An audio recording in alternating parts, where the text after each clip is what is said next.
estoque de segurança é só para produto acabado? Comecei o vídeo de hoje com uma pergunta, enquanto eu faço as apresentações você vai pensando aí. Bom dia, boa tarde, boa noite, eu sou Marcel Alonso, diariamente eu falo aqui sobre planejamento de produção, materiais e demanda, diariamente tem conteúdo para você em vídeo, por escrito, enfim, escolha a melhor forma para acompanhar, tá? Isso aqui é um vídeo de 6 minutos, mais ou menos, então acompanha até o final porque com certeza você vai tirar informação interessante aqui para aplicar no seu dia a dia. E eu comecei com uma pergunta, né? Estoque de segurança só para produto acabado? Eu vou trazer aqui 5 tipos de estoque de segurança para você entender que não é só para produto acabado, entender como você consegue aplicar isso no seu dia a dia e como uma destas 5 visões aqui podem fazer muita diferença se você souber como aplicar. Primeiro ponto, que é o mais óbvio que eu falei, dos 5 tipos, produto acabado, estoque de segurança é para produto acabado também, mas eu vou falar sobre outras coisas aqui que você conecta com o produto acabado e entende se ele precisa de estoque ou não, então acompanha até o final.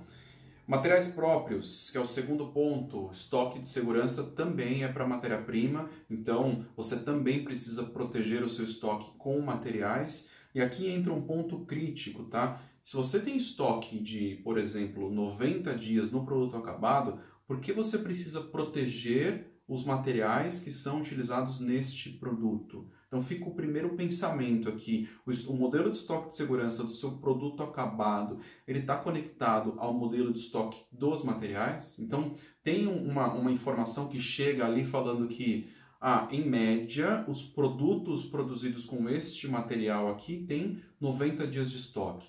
Se essa for a resposta, você não precisa de estoque para esse tipo de material. E o contrário também é válido. Se você tem um produto acabado que você trabalha praticamente sem proteção, você precisa proteger o seu estoque de materiais. E aí eu vou falar sobre um outro estoque de segurança aqui que você também precisa criar para proteger os produtos com baixo estoque de segurança. E você vai entender o que eu estou falando.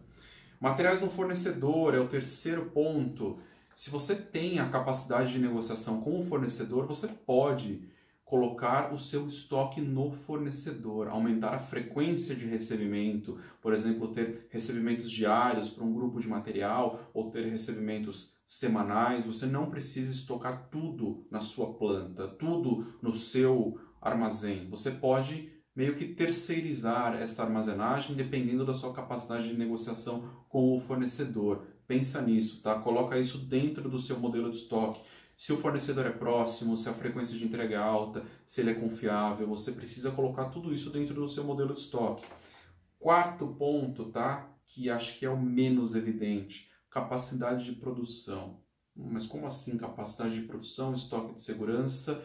Sim, a capacidade de produção também é uma proteção de estoque. Meio estranho o que eu estou falando, né? Como assim? Capacidade ociosa é proteção e você vai entender por quê. Eu vou falar no último ponto aqui. Falar depois do último ponto, na verdade. Quinto ponto, material em processo ou semi-acabado, também é um estoque de segurança. Tem uma famosa empresa que trabalha com o processo de montagem, preparado para montagem, tá? Então, na verdade, montado para pedido, assembly to order.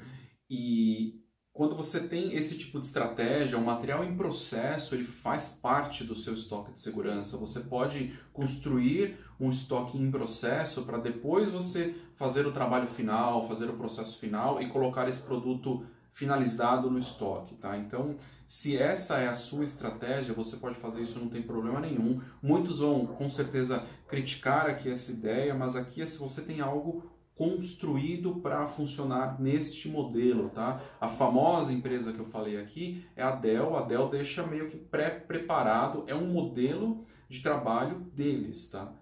Pré-preparado para fazer o pedido final. Então tem muito material em processo, mas é um modelo de trabalho deles, você também pode pensar como fazer isso. O mundo ideal é que você tenha uma composição de todos os pontos que eu falei aqui e que você consiga colocar isso dentro do seu modelo de estoque.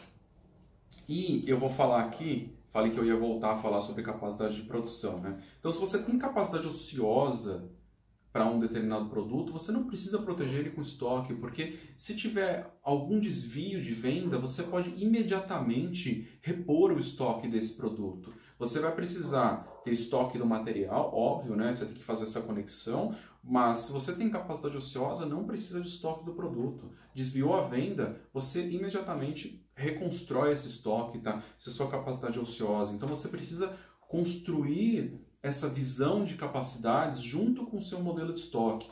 E aqui você entende como a capacidade pode te proteger ou pode evitar a necessidade de proteção.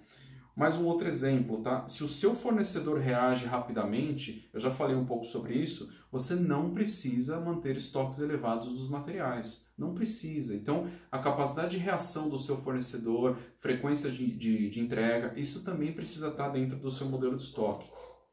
E aí, um outro, que é o contrário aqui. Contrário, se você não tem capacidade de produção, tá? Se você tá com a capacidade de tomada, 85% de ocupação, 90% de ocupação, você precisa de mais proteção no seu estoque. Vamos supor que você esteja planejando com 85% de ocupação ao longo dos próximos 8 meses. Você só vai ter uma folga de capacidade no 9º mês. Você precisa construir uma proteção maior para poder passar por esse período. Se eventualmente tiver uma quebra de algum equipamento, vamos supor que você está falando de um equipamento com 85% de ocupação.